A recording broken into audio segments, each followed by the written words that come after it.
Whoa.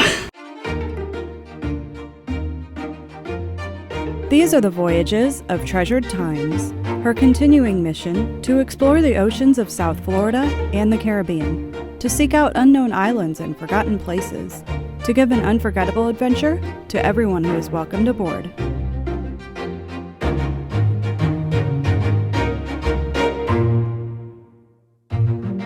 Welcome aboard Treasured Times. Maintenance log, June 4th, 2021. Over the past few weeks, we've been in the process of installing a power inverter and additional house batteries. This is the Ames power inverter. This is an inverter charger. Okay, I hear these are not like the greatest inverters because they don't have a good power factor, but we've had pretty good success with it on our other boat. We have a smaller one. This is a much larger one, but it's the same principle. This is split phase, which means we can get 240 volts out of this one, 120 and 120, 240.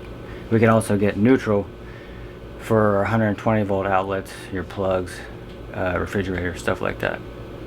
How this works is this takes battery power and turns it into AC power. So what we do is we divert the power from the generator directly to the inverter, and then this inverter has a transfer switch in it. So when the generator is running, it's actually being fed through the inverter and then back to the boat, but we're technically still using the generator.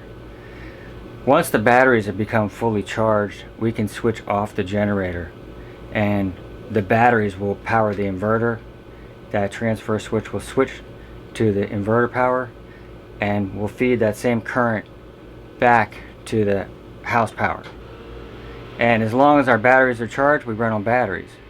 Once the batteries become low, the inverter charger already knows, okay, my batteries are getting low, and it will automatically start the generator for us. I don't like to do it like that. I prefer to start the generator, so I just set an alarm. The inverter will start alarming on a remote panel out there, and then I'll start the generator. Once it sees generator power, then it'll switch. I like to do it it's just like a safety feature, but you can do it where it'll automatically transfer if that's what you want to do. Under here is our little battery bank. We'll have to make some cables to connect everything. Very important, do not use regular wire.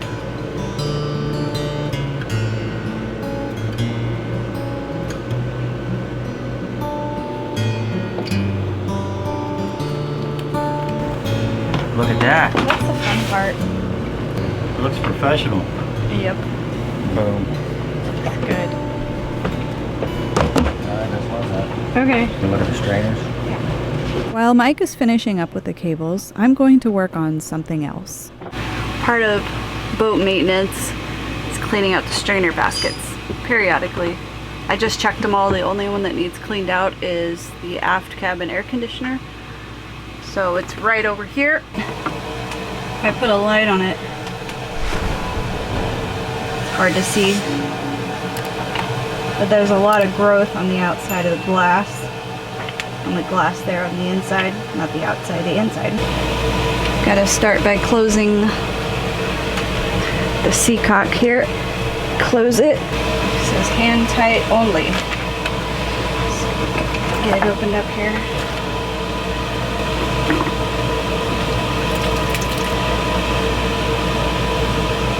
And as you can see, this strainer basket was actually pretty full. Junk and stuff inside there. So we're gonna take this out back, clean it out real good. Just set it down here for now. And then on the inside, I can feel nasty stuff in there just all grown around. I'm retiring my old toothbrush.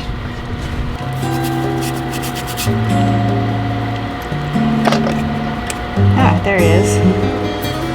That's what I was trying to get. Alright, so it's pretty clean now. Let's go clean up the rest of it.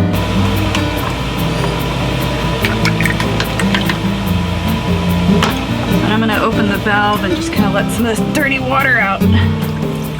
It'll get pumped out in the bilge. Just let that nastiness run out of there.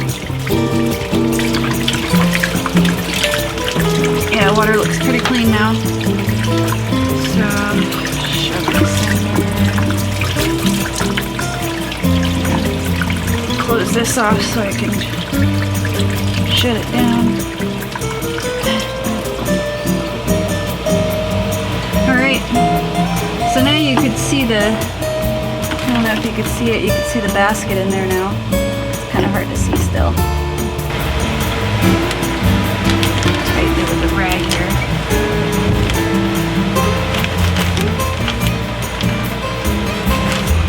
Now I gotta go turn the air conditioner back on, make sure everything's all good.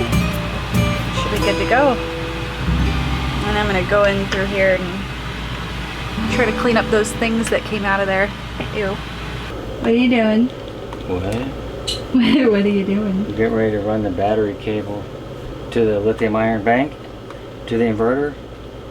But I gotta drill a hole over here, and then I'm gonna fish the cables down, and then run them back that way.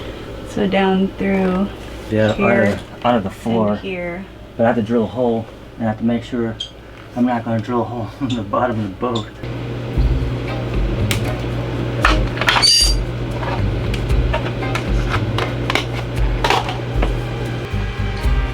I like getting cheap stuff, but cheap stuff is not always good, especially when you're dealing with boats and safety and all that. Cheap is not always the best. High voltage and stuff. I'm going to try to feed you some slack. There you go. There's the end. See this little loop? Yeah. The purpose of this loop is, for some reason, if the end should ever get overheated, you got a little extra you can cut off and repair the end. Next hole.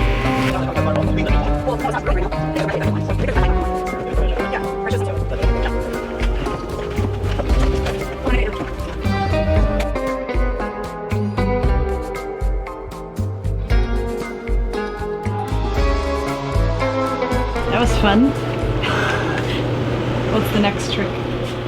Get it from there to there twice. Twice.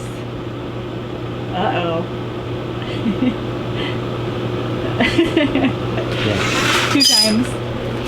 What, Squeaky? What do you say about that?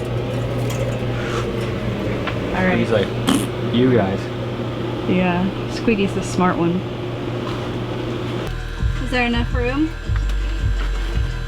For one, for sure.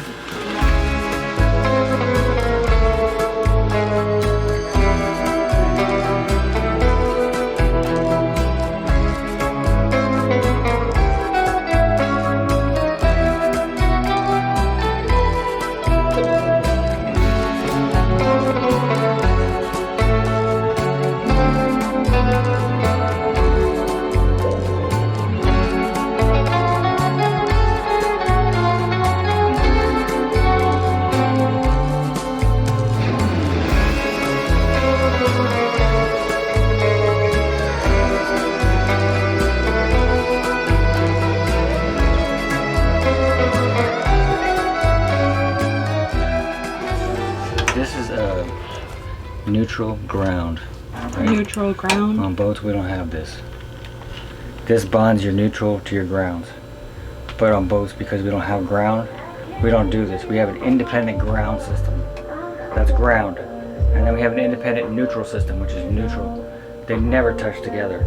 If they do touch together, problem. So on this scenario, we don't connect this. Oh, don't connect it? Okay. Yeah, because if that is connected, and you're on the bottom of the boat, we have a ground bar down there, and you touch the bottom of the ground bar, you did. Uh-oh, that's not good. Yeah. Gotta go see what Mike's up to. Yeah, I'll bring him something to drink. Axe. Cokes.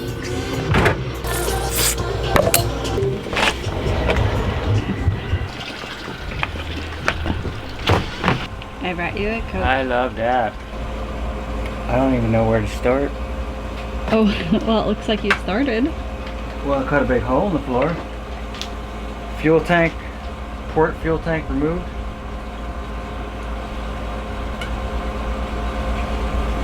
There was a small leak in that tank, but it was overdue. So we just pulled it out. And whole boat's got floor damage. She had some termites. So since we had to cut the floor out anyway, I'm gonna just remove everything, put some aluminum bracing in, and replace the floor. Maybe we put a nice floor in instead of the crappy carpet this time. Pretty floor like Treasured Times. Yep. So do it a little bit at a time. Okay. Fuel tank will be ready for 5 weeks. So. All right. Let's tear some stuff out. Let's break some stuff. It sounds kind of fun. Don't start without me. All right.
Is it wrapped? Around the freaking wires. I'm trying to tell you. All right, let's get it off the wires then. Well.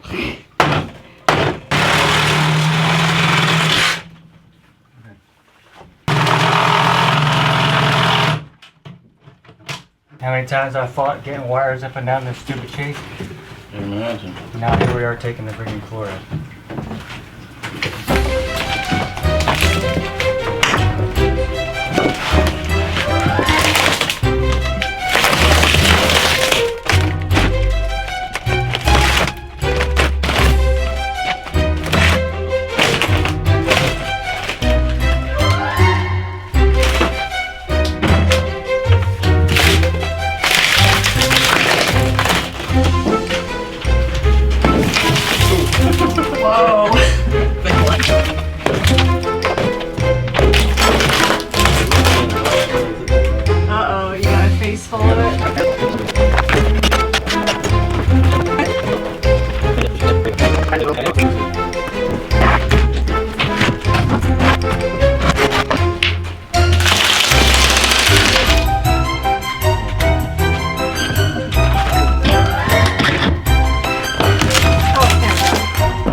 we have successfully made a mess.